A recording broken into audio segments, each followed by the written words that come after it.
Can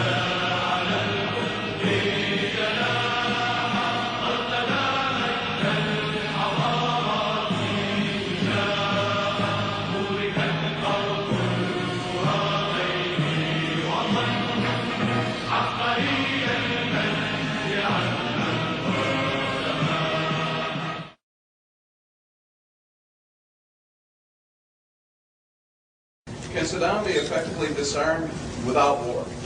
I think he's disarmed now. I think he's got anything.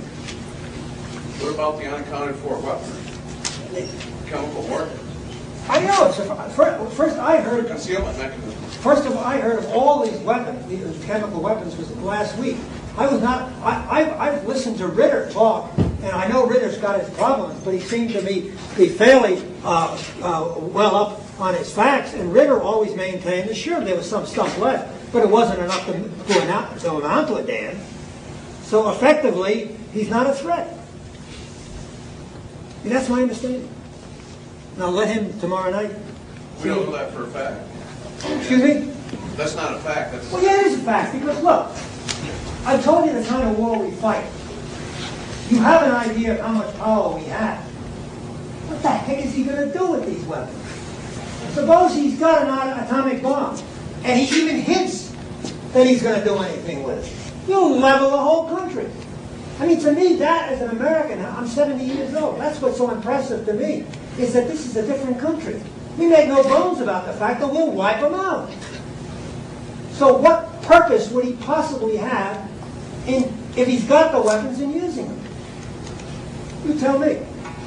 But he continues to develop some type of capability.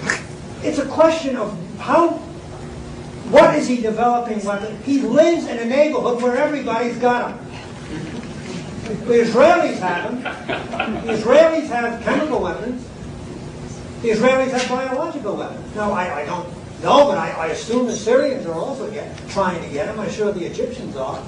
I think you always have to put this thing into context. Is he trying to develop weapons so he can defend himself against the Iranians who hate him, against the Syrians who also don't like him, against all his neighbors, or is he trying to, or is he, as the president is presenting, a megalomaniac? I don't think he is.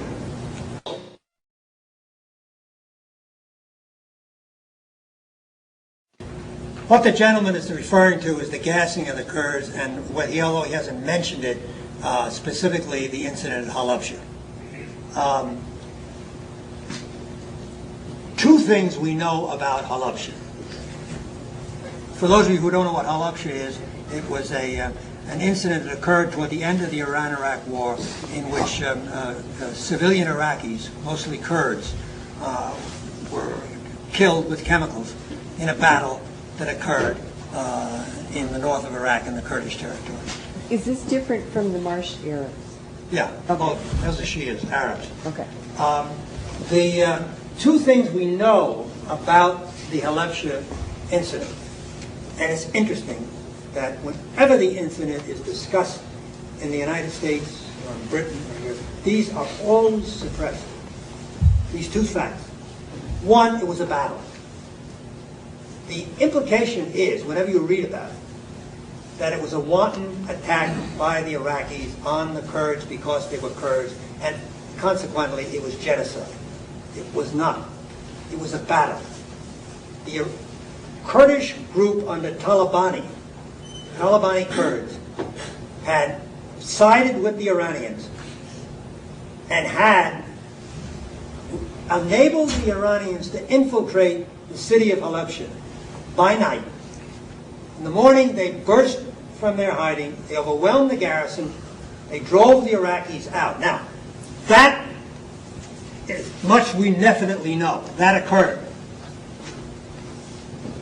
The DIA, the Defense Intelligence Agency here in the United States, did a study of what went on in that battle immediately after the battle occurred.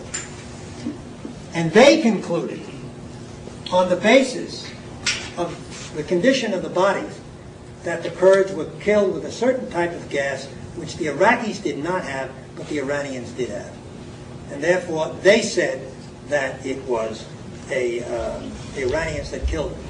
Now, that also is never mentioned whenever Halabja is discussed.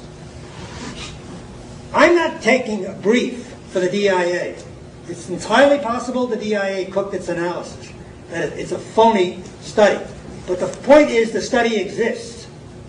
The United States government backed it at the time, and as a consequence, we never made much of the whole incident at Halabja until after the war. After the war, Halabja, the whole thing was retold, the whole story was retold.